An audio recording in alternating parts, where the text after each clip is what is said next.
তুমি কি দেখেছো আমাদের বদরুল? তুমি দাঁড়াও তো, এই বদরুজ্জামান চেহারাটা কত সুন্দর। তোমাদের এলাকার সন্তান, যুবক সন্তান, যুবক নেতা, এরকম সন্তান যদি এদেশের এই এলাকার এমপি হয়, আমি বিশ্বাস করি এলাকার চেহারা পরিবর্তন হয়ে যাবে।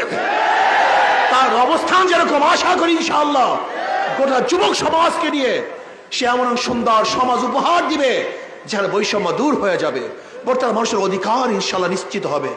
রাজি আছেন ইনশাআল্লাহ? প্রিয় ভাইয়েরা আমার, জীবনভর পরিবর্তন করার জন্য চেষ্টা করেছেন। আমি অনুরোধ করব, একটা বারের জন্য আমাদের কথা শুনুন, আমাদের কথা মানুন। আপনারা অনেকেই ভেবেছেন ইসলাম না জানি কি, ইসলাম না জানি কি। না, ইসলাম খুবই সহজ। সবার জন্য ইসলাম, মানবতার জন্য ইসলাম। উখরিজাতিন নাস, আল্লাহ আমাদেরকে বের করেছে মানুষের কল্যাণের জন্য, মানুষের খেদমতের জন্য, মানুষের অধিকারকে বাস্তবায়নের জন্য।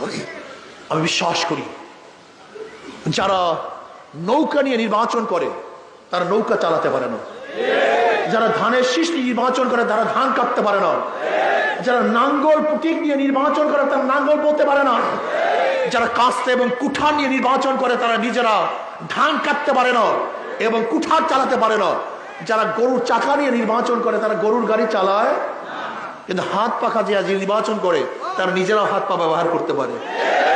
যারা করে তারাও ব্যবহার করতে পারে, পুরুষরাও হাত পাকে ব্যবহার করে, মহিলারাও করে, গরিবরাও করে, ধনীরাও করে, সকল মানুষ করে, মুসলমানরা করে, হিন্দুরাও হাত পাকা ব্যবহার করে, খ্রিস্টানরাও হাত পাকা ব্যবহার করে। কারেন্ট ফেল করবে কিন্তু হাত পাকা ফেল করবে না। কথা বলেন না কেন? কারেন্ট ফেল করবে কিন্তু হাত পাকা ফেল। এটা সবার প্রতীক, এটা শান্তির প্রতীক, সর্বজনীন প্রতীক, সবার ঘরের প্রতীক। সবার ঘরে হাত পাখা রাখা যায়, বিছানায় রাখা যায়, হাতে রাখা যায়, কিন্তু নাঙ্গল, ধানের শীষা, নৌকা কিন্তু সবসময় বিছানায় রাখা যায় না। কাজে এটা সাথী আপনাদের, হাত পাখা আপনাদের প্রতীক। এইটাই জনগণের প্রতীক, এইটাই মানুষের শান্তির প্রতীক। শান্তির প্রতীক আছে হাত পাকা, কথা ঠিক না? যখন প্রচন্ড গরমের মধ্যে মানুষ ঘামিয়ে যায়, হাত পাকা শীতল বাতাসের মাধ্যমে ঠান্ডা করে দেয়। ইনশাআল্লাহ রাজি আছেন ইনশাআল্লাহ? একটা বার ইসলামের পক্ষে, শান্তির পক্ষে, জনগণের পক্ষে, মানবতার পক্ষে, হাত পাকার পক্ষে একটা বার ঝাঁপিয়ে পড়ার জন্য রাজি আছেন ইনশাআল্লাহ?